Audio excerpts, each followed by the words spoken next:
নমস্কাৰ স্বাগতম জনাইছোঁ সৰ্বশিক্ষা অভিযান অসমত বিভিন্ন ধৰণৰ পদ খালী নমস্কাৰ বন্ধুসকল মোৰ নাম আছে শ্ৰী অংকুৰ শৰ্মা আৰু আপোনালোকে চাই আছে আপোনালোকৰ আপন চেনেল জব মিল আসাম য'ত অসম তথা কেন্দ্ৰীয় চৰকাৰৰ বিভিন্ন ধৰণৰ চাকৰিৰ লগতে চাকৰি সম্পৰ্কীয় বিভিন্ন ধৰণৰ তথ্যপাতি আৰু প্ৰয়োজনীয় প্ৰশ্ন কাকতসমূহ আলোচনা কৰা হয় যদি আপোনালোকে পোনপ্ৰথমবাৰৰ বাবে আমাৰ চেনেলটো ভিজিট কৰিছে অনুগ্ৰহ কৰি আমাৰ চেনেলটো ছাবস্ক্ৰাইব কৰিব আৰু কাষৰ বেল বুটামটো প্ৰেছ কৰি অল কৰি ৰাখিব যাতে আমি আপলোড কৰা প্ৰতিটো ভিডিঅ'ৰ নটিফিকেশ্যন আপোনালোকে পোনপ্ৰথমে লাভ কৰিব পাৰে আৰু লগতে যদি ভিডিঅ'টো চাই ভাল পায় নিশ্চয় ভিডিঅ'টো লাইক কৰক আৰু আপোনালোকৰ বন্ধু-বান্ধৱী আৰু সহা সম্বন্ধীয় মানুহৰ মাজত ভিডিঅ'টো শ্বেয়াৰ কৰক যাতে তেওঁলোকে এই ভিডিঅ'ৰ পৰা উপকৃত হ'ব পাৰে বলক এতিয়া আমি ভিডিঅ'টো আৰম্ভ কৰোঁ সৰ্বশিক্ষা অভিযান অসম অৰ্থাৎ এছএছএ অসমত বিভিন্ন ধৰণৰ পদ খালী এই পদসমূহ কি আৰু ইয়াৰ অৰ্থসমূহ কি বলক চাই লওক আপোনালোকে যদি আপোনালোকৰ মোবাইলটোৰ সহায়ত কিছু ইনকম কৰিম বুলি ভাবিছে তেতিয়াহ'লে আপোনালোকে এটা এপছ ডাউনলোড কৰিব পাৰে এই এপছটোৰ নাম হৈছে HELO HELO আৰু ইয়াৰ এই ভিডিঅ'টোৰ ডেছক্ৰিপশ্যন বক্সত এই HELO এপছৰ ডাউনলোড লিংকটো দিয়া হৈছে তাৰ পৰা আপোনালোকে লিংকটো ডাউনলোড কৰিব পাৰে আপোনালোকৰ এপছটো ডাউনলোড কৰিব পাৰে আৰু ইয়াৰ ফ্ৰী অফ কষ্ট ইয়াত কাৰণে কোনো পইচা দিবলগীয়া নহয় আৰু ডাউনলোড কৰাৰ পিছত এটা আপোনালোকে স্ক্ৰীনখনত এটা ৰেফাৰ কোড পাব য'ত ৰেফাৰ কোডটো আপোনালোকে অনুগ্ৰহ কৰি কপি কৰি ইনষ্টল কৰিব তেতিয়া আপোনালোকে লগালগ ডাউনলোড কৰালে কিছু পইচা লাভ কৰিব আৰু এজন মানুহক আপুনি ৰেফাৰ কৰিলে ইয়াৰ পৰা 300 টকা পৰ্যন্ত লাভ কৰে যেতিয়াহে আপুনি তাক ৰেফাৰ কৰে যদি আপুনি আগ্ৰহী হয় তেতিয়াহ'লে এপছটো আপোনালোকে ডেছক্ৰিপশ্যন বক্সৰ লিংকৰ পৰা ডাউনলোড কৰিব পাৰে আৰু ইয়াক কিদৰে ব্যৱহাৰ কৰে তাৰ সম্পৰ্কে যদি আপোনালোকে নাজানে তেতিয়াহ'লে ইয়াৰ সম্পৰ্কীয় এটা ভিডিঅ' আমি ডেছক্ৰিপশ্যন বক্সত দি দিম যেটো আমাৰ ভগ্নী চেনেল টেক আপডেট ইন আছামিজৰ হয় সো আপোনালোকে সেই চেনেলটো চাব পাৰে আৰু সেই চেনেলটো যদি ভাল পায় তেনেকুৱা ধৰণৰ টিপছৰ কাৰণে সেই চেনেলটো ছাবস্ক্ৰাইব কৰিব পাৰিব বলক এতিয়া ভিডিঅ'টোলৈ বাকী পাৰ্টলৈ ঘূৰি যাওঁ এইখন হৈছে সেইখন অফিচিয়েল এডভাৰটাইজমেণ্ট যিখন আহিছে সৰ্বশিক্ষা অভিযান অসমৰ ফালৰ পৰা আৰু এইখন পাব্লিছ হৈছিল 12 তাৰিখে অফিচৰ পৰা আৰু আমাৰ এদিন দিয়া দেৰি হ'ল চ' তাৰ বাবে আপোনালোকৰ ক্ষমাপ্ৰাৰ্থী ইয়াত আপোনালোকক ইয়াত উল্লেখ কৰি দিয়া হৈছে আপোনালোকৰ ইয়াত মই পোষ্টসমূহ কৰিছোঁ কাৰণ গোটেই এডভাৰটাইজ বহুত দীঘল এডভাৰটাইজমেণ্ট চ' গোটেই এডভাৰটাইজমেণ্টটো পঢ়িলে বহুত সময় লাগিব চ' মই পোষ্টসমূহৰ বিষয়ে ডাইৰেক্টলি আহি যাওঁ প্ৰথম পোষ্টটো আছে আপোনালোকৰ এছিষ্টেণ্ট টিচাৰ এইটো reservation for female candidate only আপোনালোকৰ তাত 3টা পদ আছে কেৱল ওমেন কেণ্ডিডেটসকলৰ কাৰণে ৰিজাৰ্ভেশ্যন আছে আৰু ইয়াত হ'ব লাগিব আপুনি গ্ৰেজুৱেট আৰ্ট সায়েন্স আৰত আপুনি গ্ৰেজুৱেট হ'ব লাগিব আৰু লগতে আপোনালোকৰ সেকেন্ডাৰী টেট বা আপাৰ টেট বা প্ৰাইমেৰী টেট লগতে বিএড ডিগ্ৰী ধাৰী আপুনি হ'ব লাগিব অৰ্থাৎ আপোনাৰ গ্ৰেজুৱেশ্যন হ'ব লাগিব আৰ্টছ আৰু সায়েন্সত লগতে আপুনি যিকোনো ধৰণৰ টেট পাছ কৰা হ'ব লাগিব লগতে আপোনাৰ বিএড ডিগ্ৰী ধাৰী আপুনি হ'ব লাগিব বুলি উল্লেখ কৰিছে নেক্সট হৈছে আপোনালোকৰ ইয়াত পাৰ মান্থ তেওঁলোকৰ চেলাৰীটো লিখি দিছে ফৰ টেট কোৱালিফিকেশ্যন কেণ্ডিডেটৰ কাৰণে 18,000 টকা পাৰ মান্থ আৰু নন টেট কোৱালিফাই কেণ্ডিডেটৰ কাৰণে 16,000 দিয়া হ'ব অৰ্থাৎ ইয়াত আপোনালোকে নন কোৱালিফাই কেণ্ডিডেটো ইয়াত এপ্লাই কৰিব পাৰিব ইয়াৰ কাৰণে কোনো ধৰণৰ টেটৰ কথা নাই আমাৰ টেটৰ লিখিছে টেট লাগিব বুলি কিন্তু তাৰ লগতে আপোনালোকক ইয়াত লিখিছে নন টেট কোৱালিফাই কেণ্ডিডেটৰ কাৰণেও ইয়াত আপোনালোকক দিয়া হ'ব বুলি চেলাৰীটো লিখা হৈছে নেক্সট হৈছে 2 নম্বৰ কথাটো লিখা লৈ full time assistant teacher arts reservation for female candidate only এইখিনিও ফিমেল কেণ্ডিডেটৰ কাৰণে ৰিজাৰ্ভেশ্যন আছে কেৱল 4টা পদ আৰু ইয়াতো এটা হৈছে গ্ৰেজুৱেট আৰু আৰ্টছৰ গ্ৰেজুৱেট হ'ব লাগিব লগতে আপোনালোকে যিকোনো ধৰণৰ টেট পাছ কৰা হ'ব লাগিব লগতে আপোনাৰ বিএড ডিগ্ৰীধাৰী হ'ব লাগিব আৰু প্ৰিফাৰেঞ্চ দিয়া হ'ব যদি আপোনালোকে এক্সপিৰিয়েঞ্চ টিচিঙত থাকে তেতিয়াহ'লে আপোনালোকক ইয়াত মানে অগ্ৰাধিকাৰ দিয়া হ'ব আৰু বয়সৰ ঊৰ্ধ্বতম সীমা ইয়াৰো 45 বছৰ আৰু 30 বছৰতকৈ কম হ'ব নালাগিব আৰু আপোনাৰ এইটো পদৰ বাবে বিল' 40 ইয়াৰ্ছ হ'ব লাগিব আৰু প্ৰথম পদটোৰ বাবে not bill' 30 years and above 40 অৰ্থাৎ 30 বছৰ বা 45 বছৰৰ ভিতৰত যদি হয় তেতিয়া আপুনি এপ্লাই কৰিব পাৰিব আৰু ইয়াৰো চেলাৰী দিয়া হৈছে 17,000 টকা পাৰ মান্থ নেক্সট হৈছে ফুল টাইম এছিষ্টেণ্ট টিচাৰ ছায়েন্স ইয়াত দিয়া হৈছে এইখিনিও ফিমেল কেণ্ডিডেটৰ কাৰণে ৰিজাৰ্ভেশ্যন 7টা কেণ্ডিডেট 7টা পদ আছে চ' ইয়াৰো কৰাটা প্ৰায় একে খালি ইয়াত গ্ৰেজুৱেট ইন ছায়েন্স হ'ব লাগিব লগতে আপোনালোকৰ যিকোনো ধৰণৰ টেট কোৱালিফাই হ'ব লাগিব আৰু লগতে বিএড ডিগ্ৰীধাৰী হ'ব লাগিব অৰ্থাৎ টেট কোৱালিফাই কেণ্ডিডেটসকলৰ কাৰণে এটা ভাল খবৰ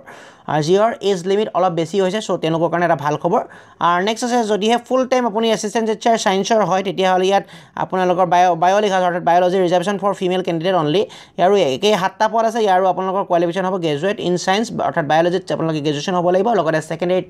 বা এলপি বা ইউপি টেট যিকোনো ধৰণৰ এটা টেট পাছ কৰিব লাগিব লগতে আপোনাৰ বিএড ডিগ্ৰী হ'ব লাগিব চেলাৰীটো দিয়া আছে কি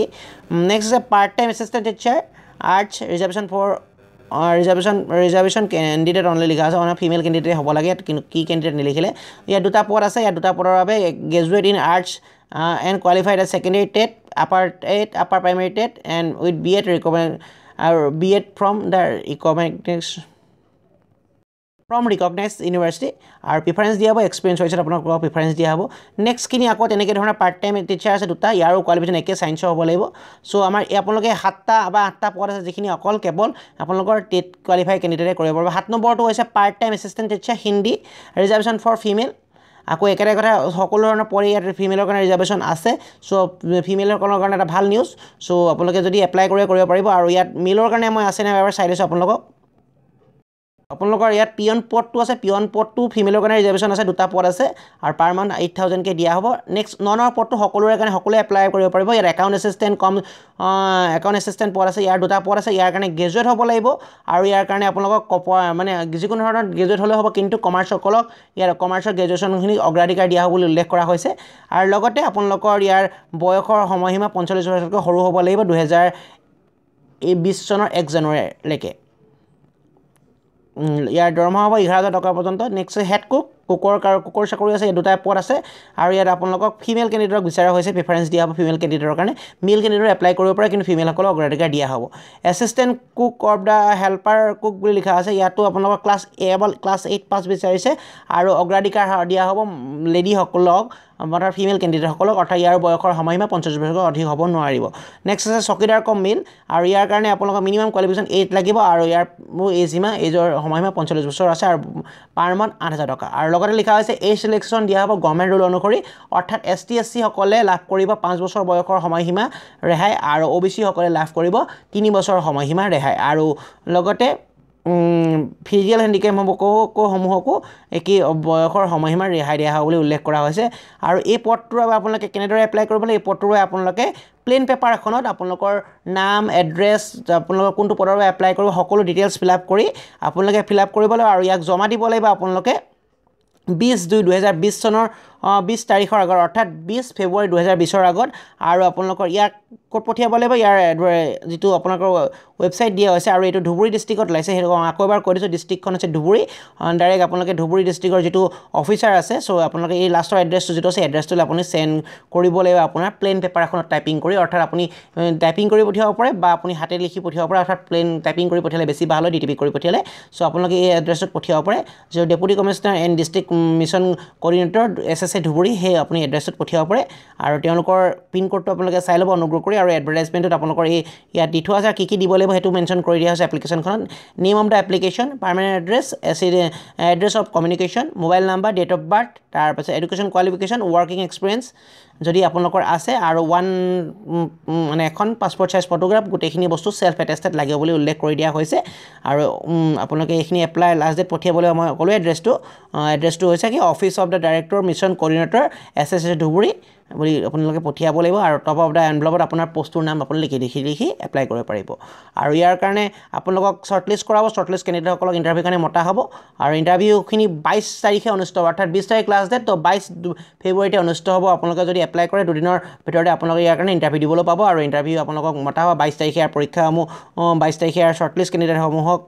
আপোনালোকক পৰীক্ষাৰ কাৰণে মতা হ'ব বুলি উল্লেখ কৰি দিয়া হৈছে আৰু উল্লেখ কৰিব আপোনালোকক ইণ্টাৰভিউ টাইমত 22 তাৰিখে শ্বৰ্টলিষ্ট হ'ব 22 তাৰিখৰ পিছত আপোনালোকৰ নামখিনি মতা হ'ব যদি আপুনি এই পদটোৰ বাবে আগ্ৰহী তেতিয়াহ'লে আপুনি এপ্লাই কৰিব পাৰে ধুবুৰী ডিষ্ট্ৰিক্টত লাইছে পদখিনি সো ধুবুৰী ডিষ্ট্ৰিক্টৰ যদি আপুনি পদটোৰ বাবে এপ্লাই কৰিব বিচাৰে কৰিব পাৰে ইয়াকে কৈ ভিডিঅ'টো সমাপ্ত কৰিছোঁ যদি ভিডিঅ'টো চাই ভাল পায় নিশ্চয় ভিডিঅ'টো লাইক কৰক আৰু আপোনালোকৰ বন্ধু বান্ধৱী আৰু অহা সময়ত আমাৰ ভিডিঅ'টো শ্বেয়াৰ কৰক যাতে তেওঁলোকে এই ভিডিঅ'ৰ পৰা উপকৃত হ'ব পাৰে ধন্যবাদ আৰু এতিয়ালৈকে যদি আপোনালোকে আমাৰ চেনেলটো ছাবস্ক্ৰাইব কৰে অনুগ্ৰহ কৰি চেনেলটো ছাবস্ক্ৰাইব কৰিব আৰু কাষৰ বেল বাটনটো প্ৰেছ কৰি অল কৰি ৰাখিব যাতে আমি আপলোড কৰা প্ৰতিটো ভিডিঅ'ৰ নটিফিকেশ্যন আপোনালোকে লাভ কৰে ধন্যবাদ জয় অসম